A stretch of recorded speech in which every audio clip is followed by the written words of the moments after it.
Olá pessoal, tudo bem? Eu espero que você esteja bem. Seja bem-vindo ao canal O Gnóstico. Tá certo? Que a gente estuda a gnose cristã, também faz uma ligação entre a gnose cristã e os textos ugaríticos, os textos de Nag Hammadi, os textos, o Códice Bruce, né, e outros códices existentes. Também a gente faz ligações com a própria história da Bíblia enquanto leitura acadêmica, não como um livro sagrado. A gente também faz relação com os textos lá sumero-acadianos, né, cuneiformes, e a gente vai juntando, faz uma, como que se diz, uma análise, depois a gente faz a síntese, ok? Então seja bem-vindo. Se você chegou até aqui, espero que continue com a gente, sendo um parceiro, um colaborador, deixando o like e tudo. Então, se você não é inscrito no canal, se inscreva, primeira coisa. Depois toque o sininho de notificação, deixe seu like, compartilhe o vídeo, divulgue o canal, ok? E se você quiser ajudar a gente, tá? Que do lado daqui tem um ser humano também, né? E aí você ajuda o canal também a melhorar a qualidade, tá? E ter equipamentos bacanas. A gente está fazendo um planejamento para o ano bem mesmo, assim, melhor. Montamos um estúdiozinho pequeno para que a gente faça o nosso trabalho. Se você quiser ser esse parceiro, né? Ou se você quer ser um patrocinador, você tem uma empresa, quer divulgar os seus serviços, né? Tipo, você tem vendas de produto, um site, alguma coisa assim, quiser também, é só entrar em contato com a gente, tá certo? Então você pode fazê-lo pelo pixrobson.rmt@gmail.com, robson.rmt@gmail.com, robson.rmt@gmail.com. Na capa do vídeo, na thumbnail, também tem lá a chave Pix. Bem, a gente está abordando aí essa temática. A gente entrou numa temática agora um pouquinho diferente, mas não estamos fugindo do assunto a respeito da, dos arcontes enquanto alienígenas, enquanto parasitas mentais, etc. Tá? A gente só está revendo algumas coisas que são importantes. Porque muita gente diz assim, ó, tio Robson, eu sou gnóstico. Já é um grande passo, tá? Mas ser gnóstico, gente, não é unicamente ter um conhecimento experiencial. Tá? O conhecimento experiencial é bacana? É, mas é muito subjetivo. E coisas subjetivas tendem a acabar. Tá? Porque você passa a perceber as realidades a partir de uma chamada experiência que você tem com os seus órgãos dos sentidos e com os seus órgãos internos da alma, que são os sentimentos, a vontade, diríamos assim, o intelecto, a razão, né? Então você precisa fugir muito desses aspectos do tipo eu senti, eu experimentei. É claro que o ser humano, enquanto humano, experimenta, sente tudo mais, mas veja, nós temos uma cabeça ocupando exatamente o cume do corpo, não foi colocado aí por acaso. Tá? Foi colocado aí exatamente porque é ela que comanda o corpo todo. Quando essa cabeça adoece, o corpo todo também adoece. Certo? Nós estamos lendo um texto, vamos continuar a leitura desse texto para a gente fazer mais reflexões. Ok? Então vamos lá, eu vou chamar aqui o texto, vamos lá, que daqui a pouco a gente vai pegar também esse outra. Nós vimos a parte cosmológica, todo mundo sabe que a gente estava aqui, ó, lendo sobre né? Agora a gente vai entrar aqui no aspecto da divindade, porque os gnósticos também se diferenciaram muito dos conceitos que nós podemos dizer das outras religiões existentes. O conceito de Deus gnóstico é mais sutil do que da maioria das religiões. Então, esse aqui, sutil, é porque você precisa realmente perceber a sutilidade que tem aí. Tá? A sua maneira, ele está dizendo, a sua maneira, os gnósticos unem ou reconcilia os conhecimentos do monoteísmo, do politeísmo, do teísmo, do deísmo e do panteísmo. Nossa, tio Robson, é muito ísmo para nós. Nós estamos aí, tio Robson, que negócio é esse de ao mesmo tempo monoteísmo e politeísmo, ao mesmo tempo que tem deísmo e panteísmo. Nossa, então vamos dar uma olhada sobre esse conceito. Tá? O conceito de Deus na gnose, a gnose cristã no contexto do gnosticismo, é profundamente sutil e sofisticado, refletindo uma síntese que transcende as categorias rígidas e tradicionais de Deus presente nas grandes religiões ocidentais. Ao contrário de um Deus único, exclusivo, antropomórfico, como visto no monoteísmo, ou de múltiplos deuses distantes e fragmentados, como no politeísmo, o Deus gnóstico se manifesta de uma realidade complexa e multifacetada que pode ser interpretada como uma fusão dos conceitos do teísmo, deísmo e panteísmo. Tá? Então, por exemplo, vamos lá. Monoteísmo e politeísmo. No gnosticismo, Deus, olha só, prestem bem atenção, Deus não se limita a ser uma entidade única e indivisível, como no monoteísmo tradicional, nem a ser um panteão de deuses desconectados, como no politeísmo. No vez disso, a estrutura do Deus gnóstico pode ser vista como uma unicidade transcendente que, ao mesmo tempo, contém uma multiplicidade interna. Então, veja, o Deus gnóstico, eu já expliquei isso várias vezes, ao mesmo tempo que ele é uno, ele é múltiplo. Tá? Então vamos pegar aqui um exemplo muito, tá? Vou aqui no quadro agora aqui, tá? Fazer um exercício de quadro. Faz tempo que eu não dou uma aula em quadro. Então, vamos lá. Bem aqui, você já conhece essa tem um uno, a mônada, ok? Ele é um núcleo. Ele era um 1. Então eu vou botar o 1 bem aqui. Tá certo? A partir de um determinado momento, ele começa a fazer projeções, ou, diríamos assim, emanações dele, tá? Criando outros seres, certo? Como o Bitos, por exemplo. Vou dar só alguns exemplos aqui, tá? Ok? Que é o pai. Aí ele criou aqui a Barbelô, ok? Certo? Que é a mãe.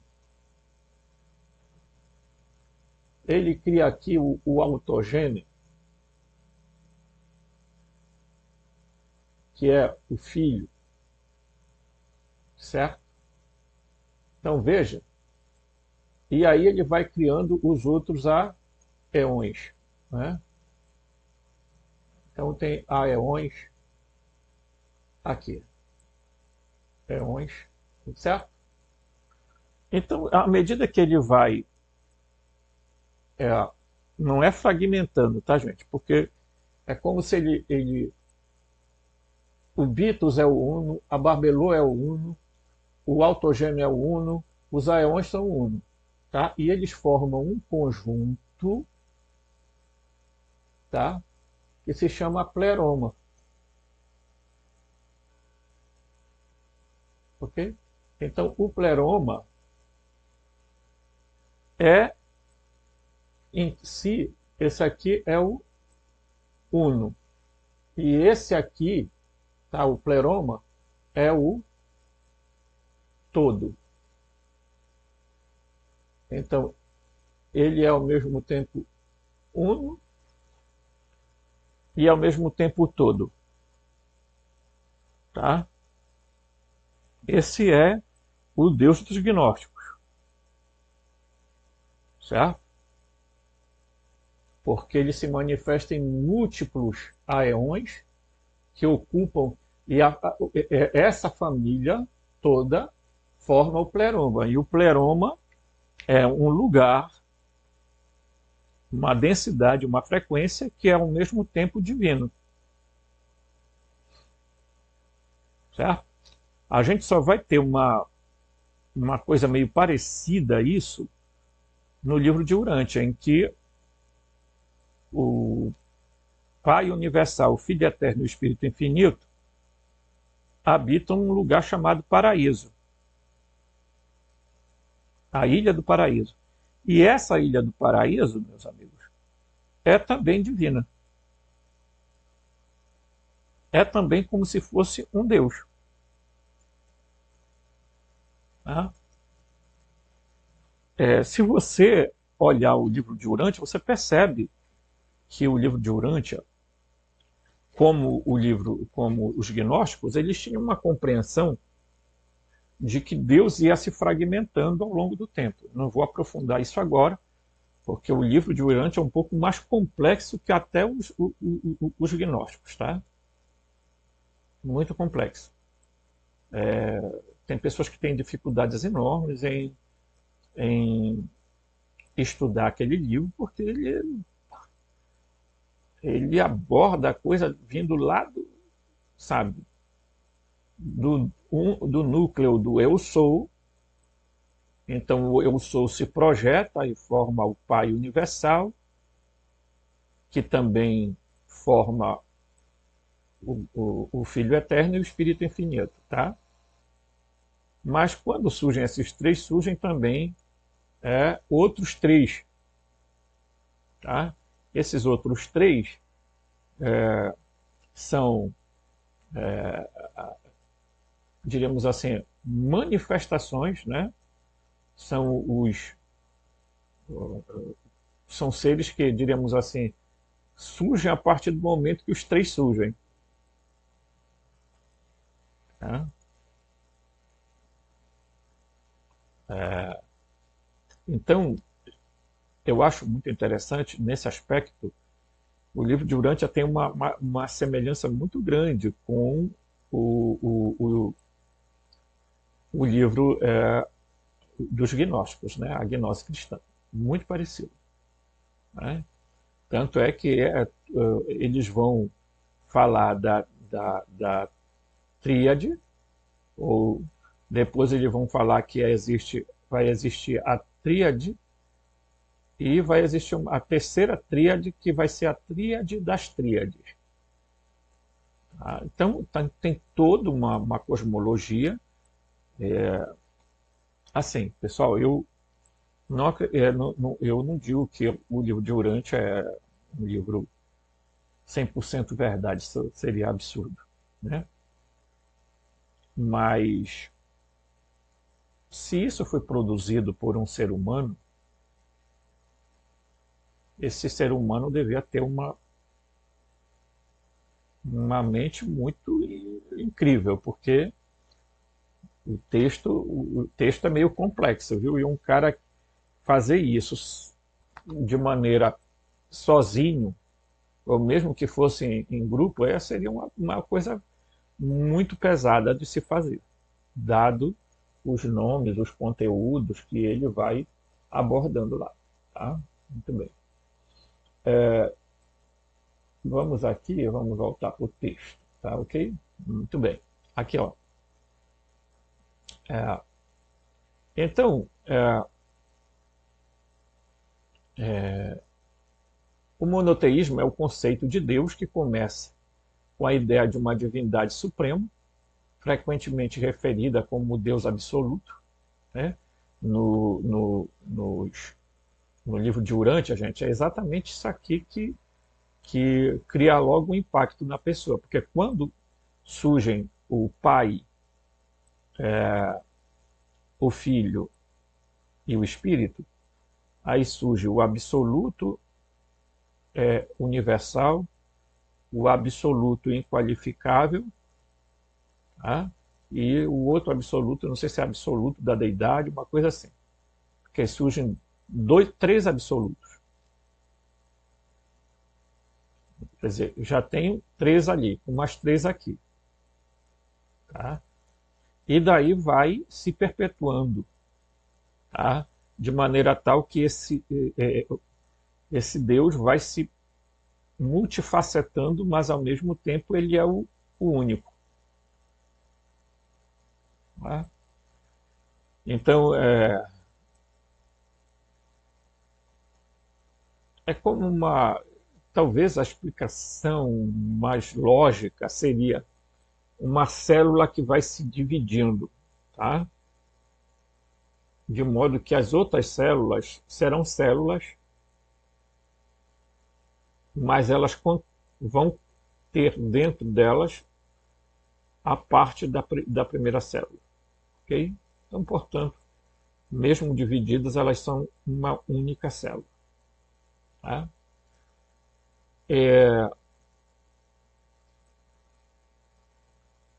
Então, aqui, no caso do monoteísmo, né? Certo? Então, teria o Deus absoluto ou uno. Esse Deus é transcendente além do mundo material e muitas vezes está além da compreensão humana. Essa é a fonte primária da eterna de toda existência. Porém, a ideia de múltiplos deuses menores ou emanadores é também central. O Deus gnóstico supremo não é um Deus único e isolado. Isso aqui é um conceito importante. Mas um princípio primordial que gera uma hierarquia de divindades ou aeões. Certo? Esses aeões são emanações do Deus Supremo e formam uma complexa rede de seres espirituais. Tá? Aqui, ó. Complexa rede de seres. Tá? Importante notar isso aqui. Que possuem várias funções, tá? Cósmicas, muitas vezes descritas como forças ou atributos divinos, mas que não são exatamente entidades separadas ou independentes.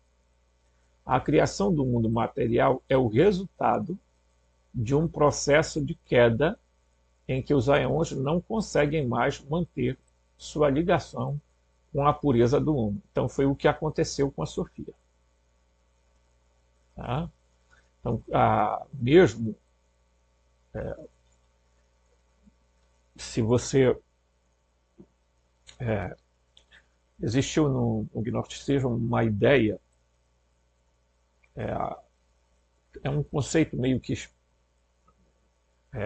meio estranho, mas o Epifânio de Salamina, no seu Panarion, ele cita uma doutrina, uma ideia dos gnósticos que existiu, de que existia o Deus bom, tá? Que é o Deus do pleroma, né?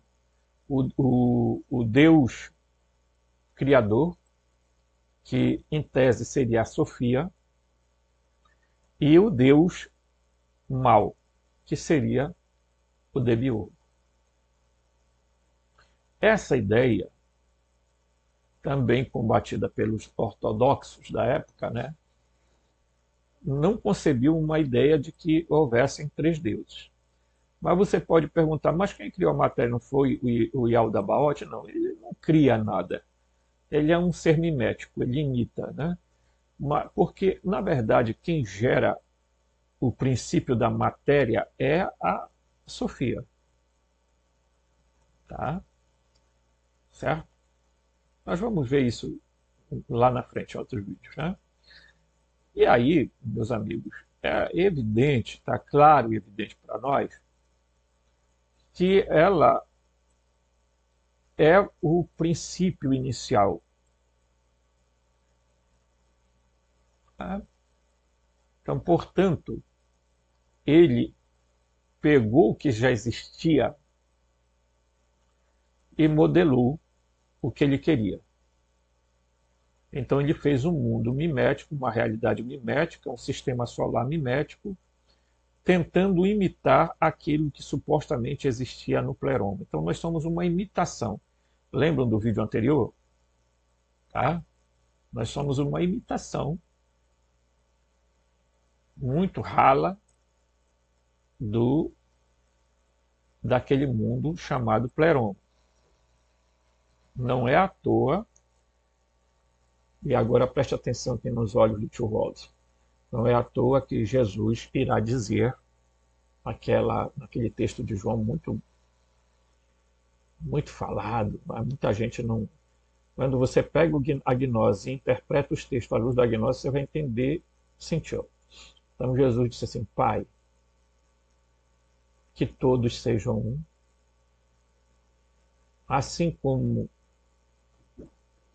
nós somos um.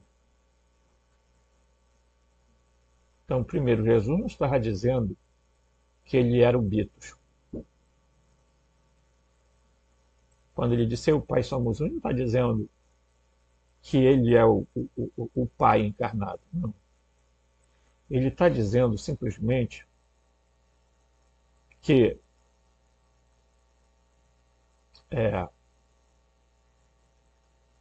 ele participa da unidade do pleroma. Ok? E aí, então ele diz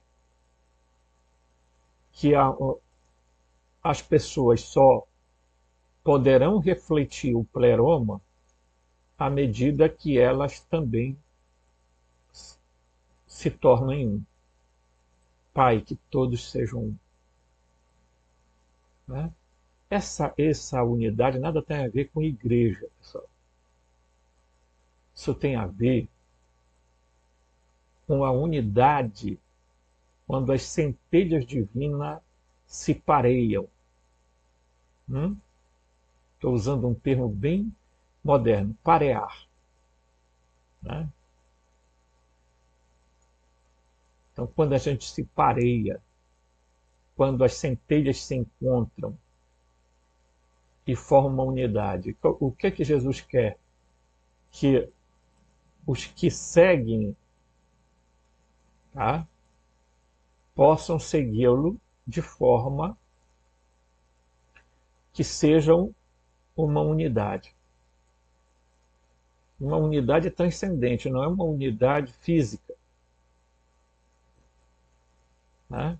Eu acho que você está entendendo o que eu estou querendo falar. Quando a sua centelha divina desperta, ela vai procurar se conectar com outros semelhantes. Tá? E aí, quando ela encontra os seus outros semelhantes, aí começa um profundo laço de unidade, pessoal. Aí a gente começa a reproduzir o pleroma, de modo ainda que imperfeito. Por quê? Porque do pleroma não existe o ego, ainda que os aeões, os divinos, os eternos, eles possam ter liberdade. Tem, ok? Eles têm liberdade. Eles não são um ciborgue igual os arcontes são do Demiurgo. Tá? E o que o Demiurgo faz? O Demiurgo luta com todas as forças para que os humanos não encontrem esse pareamento, essa unidade. Tá? Então, fugindo da monolatria, porque a monolatria gera monarquia, o Uno dos gnósticos não é um monarca. Tá? ele se divide e ao mesmo tempo se junta, formando uma comunhão. Ok? Então aí você já consegue perceber a diferença. Tá? Então, deixa eu colocar aqui gnóstica aqui, tá? Então,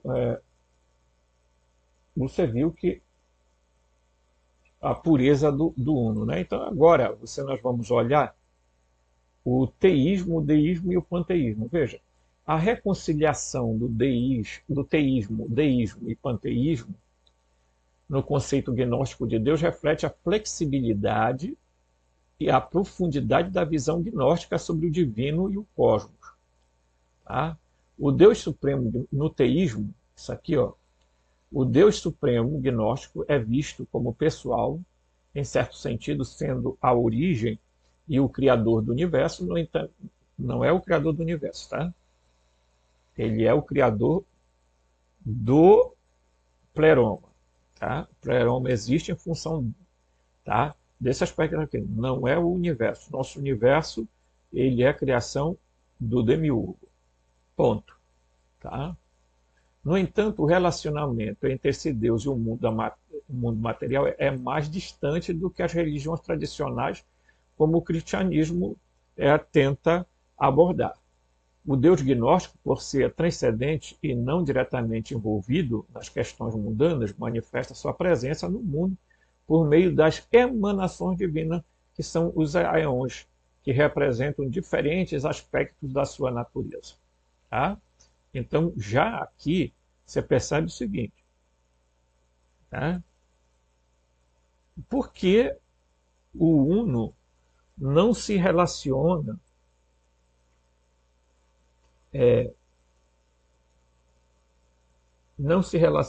com a matéria?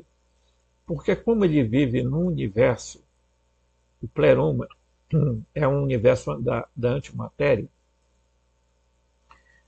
o que é que acontece? E lá não é que não tenha materialidade, não tenha corporeidade e tudo mais, mas,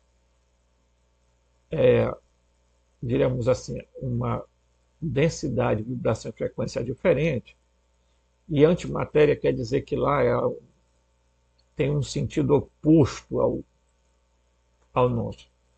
Então veja, por que a centelha divina ela está encapsulada dentro do nosso espírito? Porque se ela, tá, for acionada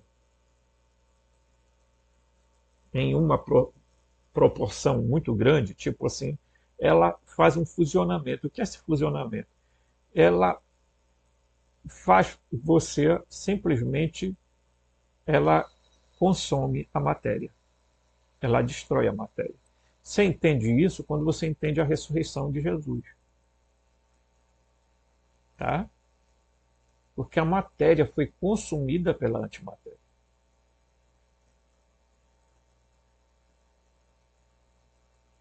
Então nós precisamos ter essa noção gente, é muito importante a gente distinguir isso nos nossos estudos. Definitivamente, eu sempre digo para as pessoas, o único modo que você tem de refletir o pleroma é amor e bondade.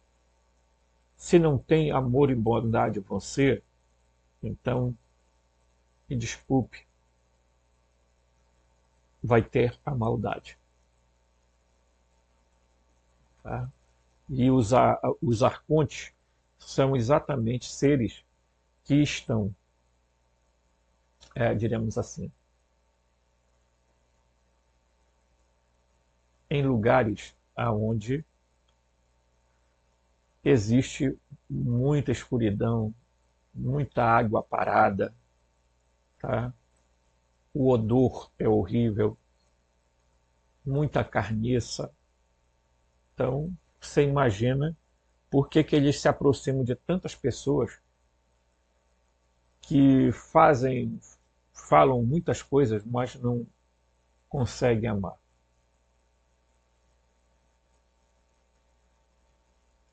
Então, quando o Cristo diz amai-vos uns aos outros como eu vos amei, ele está dizendo que esse amor, o amor ágape, que é a palavra grega para amor também tinham diversas palavras, ágape, eros, filos, tá? Amor de amizade, amor erótico, e o amor que Jesus muitas vezes cita é o amor ágape, tá? Que é aquele amor incondicional. Eu não estou fazendo nada para você porque quero algo em troca. Certo? Então entenda isso como um aspecto importante do nosso processo de aprendizagem e despertamento. Tá?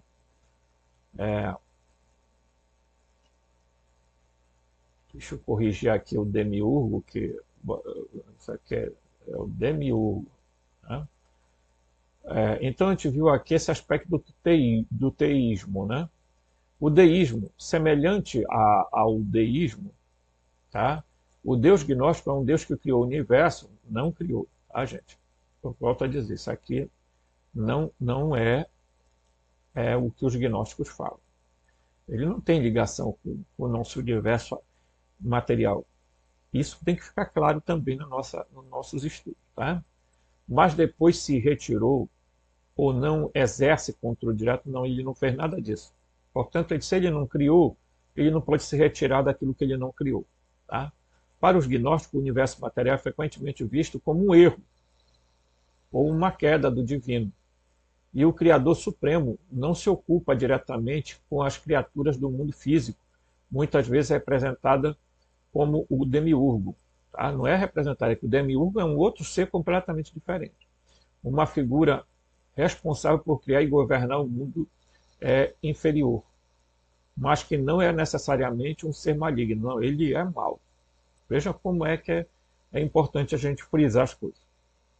Porque senão a gente vai cair naquela esparrela do Platão, de achar que ele né, o demiurgo é um intermediário entre nós e esse Deus superior dos gnósticos.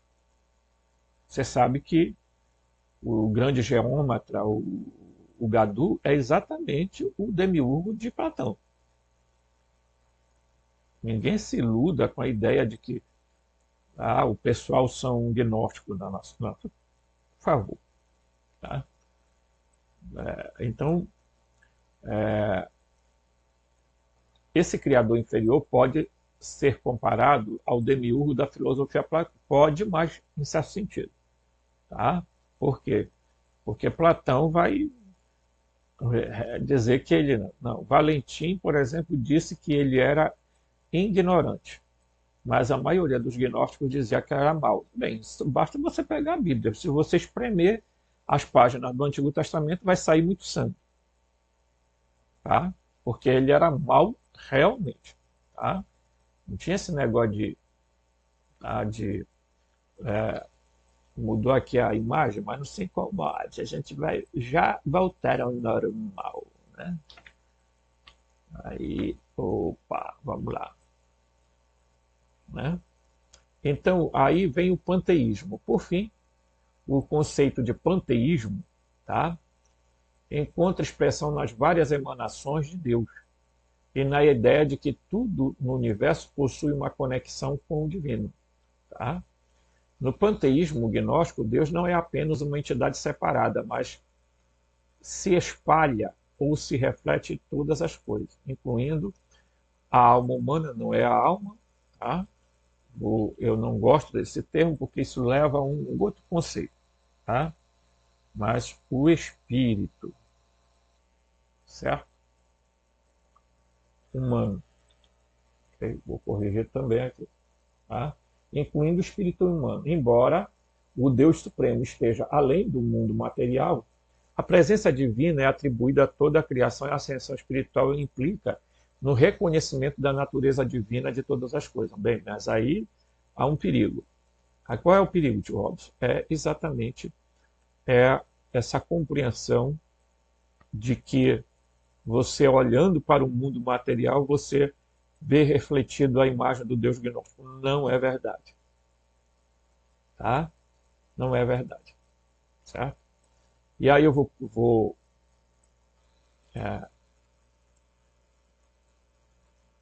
pular aqui.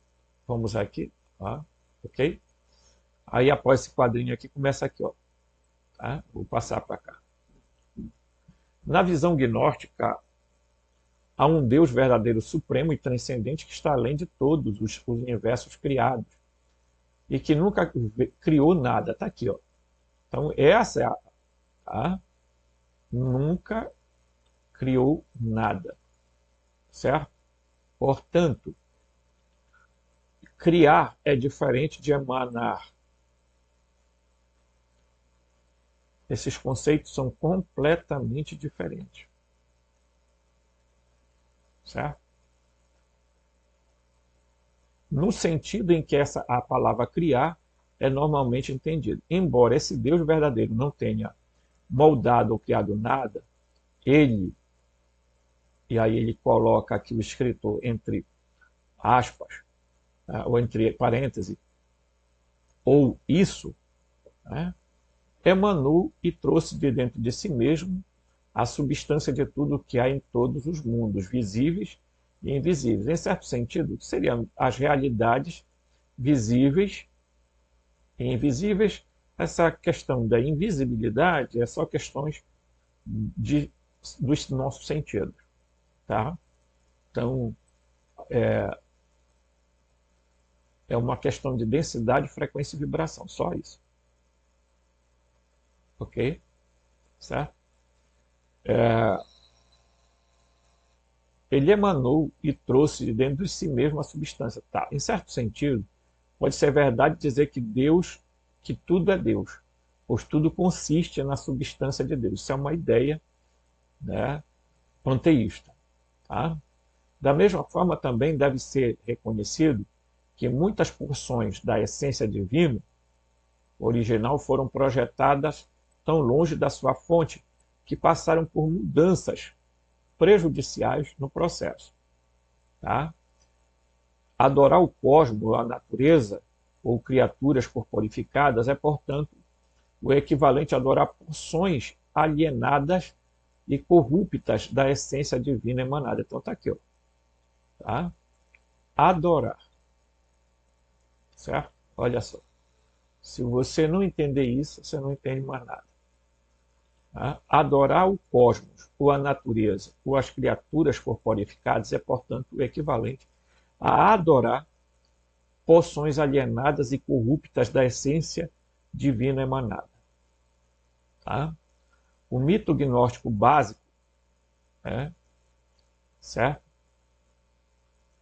Tem muitas variações, mas todas elas se referem aos eões, seres deíficos, né? Intermediários que existem entre o Deus verdadeiro, certo? Supremo, e nós mesmos. Tá? Eles, junto com o Deus verdadeiro, compreendem o reino da plenitude, o pleroma, que eu acabei de explicar no quadro, onde a potência da divindade opera completamente. A plenitude contrasta com o nosso estado existencial, que, em comparação, pode ser chamado de vazio. Então, nós estamos vivendo num extremo. Tá? Ok? O que equivale a dizer, tá? Kenoma e, certo? Extrema. Deficiência. Tá? Então, o extremo é uma deficiência. Tá? Aqui, ó. Então, nós estamos dentro do kenoma, tá? No extrema. O que é o extrema, tio Robson? A deficiência.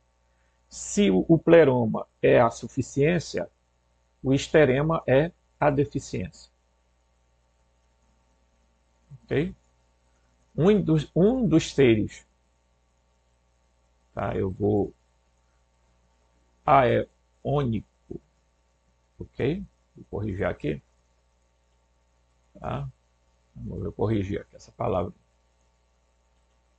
Aeônico, que carrega o nome de Sofia, ok? Aqui, ó. Vamos. Aqui. Sabedoria é de grande importância para a visão do mundo gnóstico, tá? Do mundo gnóstico. No curso de suas jornadas, Sofia veio a emanar do seu próprio ser uma consciência falha. Então ela gera uma consciência falha, tá? Que é quem? Quem é essa consciência falha? O demiurgo, tá? Certo? Um ser que se tornou criador do cosmo material, tá? Do cosmo material e psíquico. Vejam que coisa interessante, ó. Do cosmo material e psíquico. Tudo o que ele criou, a imagem da sua própria falha. Então ele criou tudo, tá? A imagem da sua própria falha. Né? Certo? Este ser inconsciente de suas origens imaginou-se como Deus supremo, absoluto. Né? Como ele pegou a essência divina já existente e a moldou em várias formas, ele também é chamado de demiurgo. Tá? Não é no plural, é tá, singular aqui. Demiurgo, o meio criador. Há uma metade autêntica, um verdadeiro componente défico, tá? Dentro da criação, mas não é reconhecido por meio do Criador, tá? E por suas essências cósmicas. Né?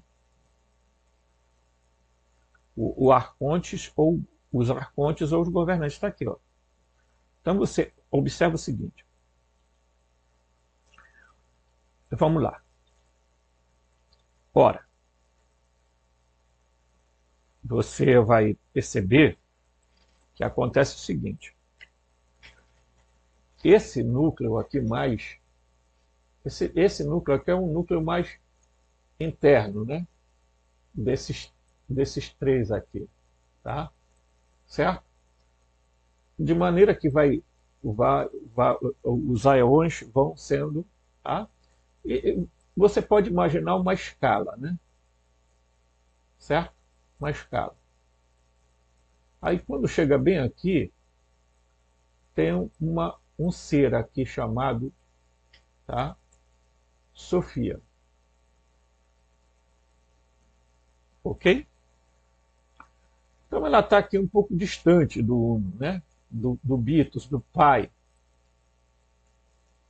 E ela, então, tem duas versões para a Sofia. A primeira versão é: ela deseja criar sem a sua contraparte, porque ela formava um par junto com o Teletos, segundo Valentim, tá? Certo? O Valentim dizia isso. Outros diziam que a parte da Sofia era o Cristo, tá? Só que a gente vai ver daqui a pouco aí que não é isso que o Valentim vai dizer, tá? O Cristo é outra coisa, tá? Então a Sofia tinha que gerar com esse aqui. Ela decidiu, não, eu vou fazer sozinho. A outra versão é que ela queria conhecer esse ser aqui.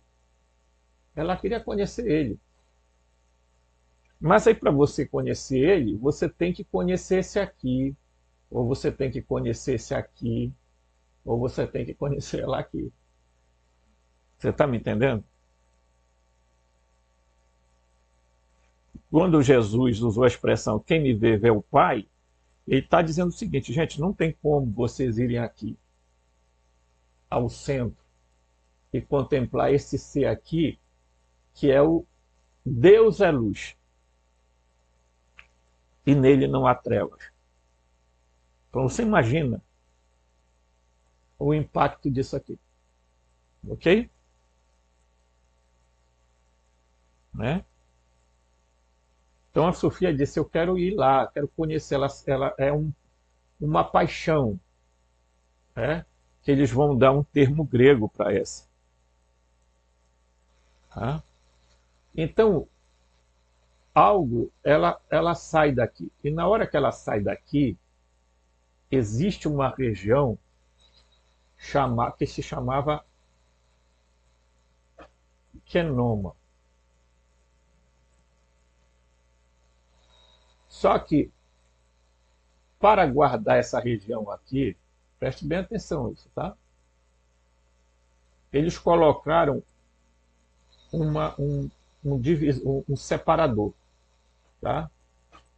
Que os gnósticos diziam que era a cruz, ou o Horus, tá? Então eles diziam que aqui existia o Horus. Não confunda esse Horus com o Horus de outras coisas, tá? O Horus era a parede divisória, que é ele que segurava, tá? Essa região luminosa, plenamente de luz, ok? Só que a Sofia sai dessa membrana. Então, isso aqui é uma membrana energética, tá? Eu vou escrever aqui, membrana.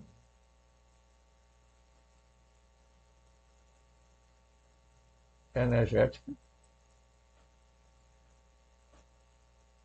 Ela pega, sai daqui, e na hora que ela sai daqui, ela se choca com essa região aqui, tá? Então ela se choca aqui, vamos dar um impacto aqui, pum, tá? Certo? E quando ela impacta aqui,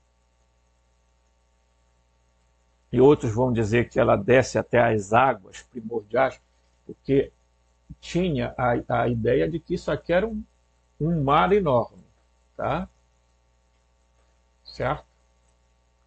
E ela, segundo a versão, ela se choca com Quenoma, ou com vazio, tá? Porque isso aqui é o vazio, tá? O nada, tá? E quando ela se choca aqui, ela começa a criar os elementos, os primeiros elementos da matéria. Ok? Certo? E ela gera um ser chamado Yaldabaoth. Tá?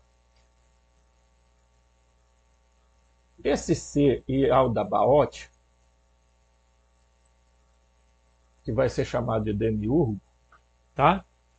Por que ele é deficiente? Porque ele vem, a origem dele, gente, tem que entender. O Yaldabaoth, o Demiurgo, esse ser aqui, ele é deficiente porque ele é gerado unicamente dela.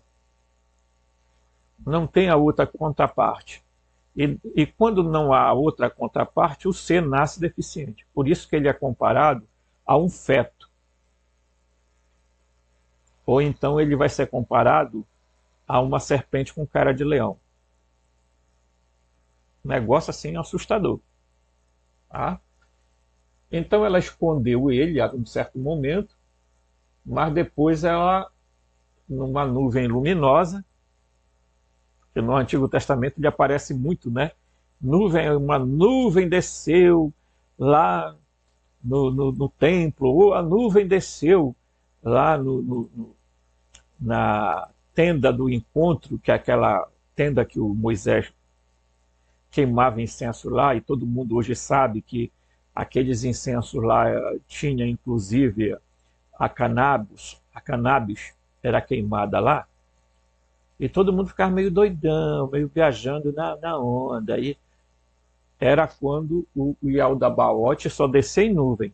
Se vocês observarem, por que que ele só descia em nuvem? Porque ele não queria ser visto. Porque ele era assustador. Tá? Então, o pessoal ia correr dele. Então, tá? Aí ele descia lá, ela escondeu numa nuvem, mas depois não teve jeito. Tá? E aí ela expulsou ele e ele veio e invadiu essa região para cá. Ó. Ok? E aí ele começou a criar o universo dele. Tá? Então ele cria o universo dele aqui, que somos nós. Porque ele olhou para cá, viu que aqui tinha antropos, tá? Vamos lembrar, não custa, tá?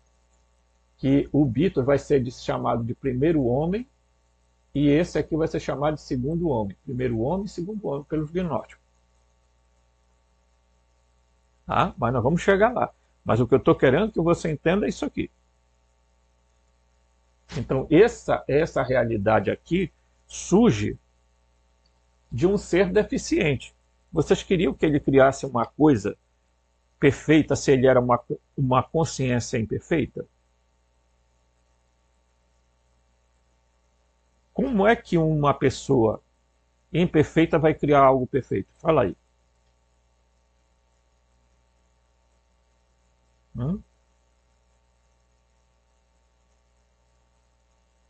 Aqui está o grande problema de como nós interpretamos isso aqui. Essa é a resposta agnóstica, foi a resposta que eu mais encontrei fazendo sentido, pessoal. Porque mesmo o livro de Urantia que eu tenho citado, ele vai na mesma linha da desobediência. No entanto, ele vai falar que a desobediência não foi só de Adão e Eva. A desobediência começou lá em Satânia, tá? Com o Lúcifer, que eles vão dizer que existe, que é uma bobagem sem fim, tá? E com o Caligastia, que era o príncipe planetário. Então eles se rebelaram e Adão e Eva resolveram ficar do lado do Caligastia e lascou tudo. Essa não é a interpretação dos gnósticos. Os gnósticos dizem que o problema não estava em Adão e Eva. Eles já foram criados deficientes. Quem salvou, em tese, o Adão e a Eva foi a serpente. Porque se a serpente não vai lá, e a serpente é descrita, Jesus se identificou com a serpente, se você for olhar no livro gnóstico de João, ele vai dizer que, né, ele vai se comparar à serpente, dizendo que foi ele lá que foi dizer para eles, tá? Vão lá e comam e tal. Aí, se você for também interpretar quem é a serpente, em que também é comparado à serpente, a própria Sofia é comparada à serpente. Certo? Então, qualquer ser que esteja por detrás daquela serpente, o nome não era uma cobra, gente. Não era uma serpente tal como nós entendemos. Né? Mas isso foi uma mecha que colocaram nesse ser que abriu os olhos de Eva e Adão. Abriu os olhos de Eva, porque Adão resistia, né? Mas a Eva resolveu decidir seguir a orientação da serpente, disse, bora lá. E a serpente disse, olha, isso é mentira deles, eles não querem que vocês comam do conhecimento, do bem e do mal, porque senão vocês vão ser igual a eles. Tá? Então, a serpente vai lá e diz para ele, comam. Né? Ok? Aí vocês observarão que vão observar que começa a liberdade de Adão e Eva começam aí, no momento que eles entendem que eles estão presos dentro de uma simulação criado por esse ser chamado Yaldabaoth. Gente, quem não conseguir entender isso, não entende mais nada. Tá? Então eu quero deixar claro para vocês que os gnósticos tinham sim uma resposta para o sofrimento da humanidade. Muito simples.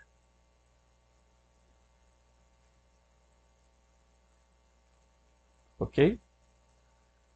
Esses arcontes parasitas mentais que ele criou também deficiência. Esses seres são meio ciborgues, são seres psíquicos.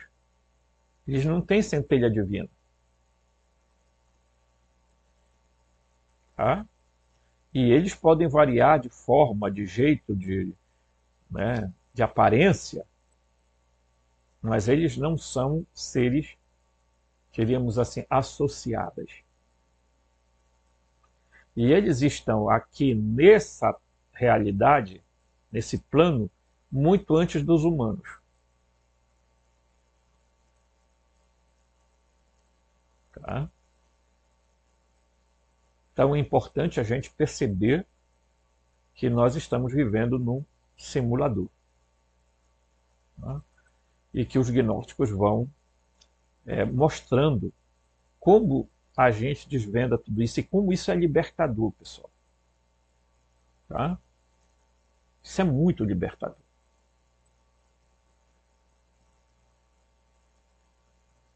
Eu espero que a gente continue nos vendo nesses vídeos. A gente vai voltar logo logo com um outro vídeo na continuação desse estudo. Forte abraço e até o próximo vídeo.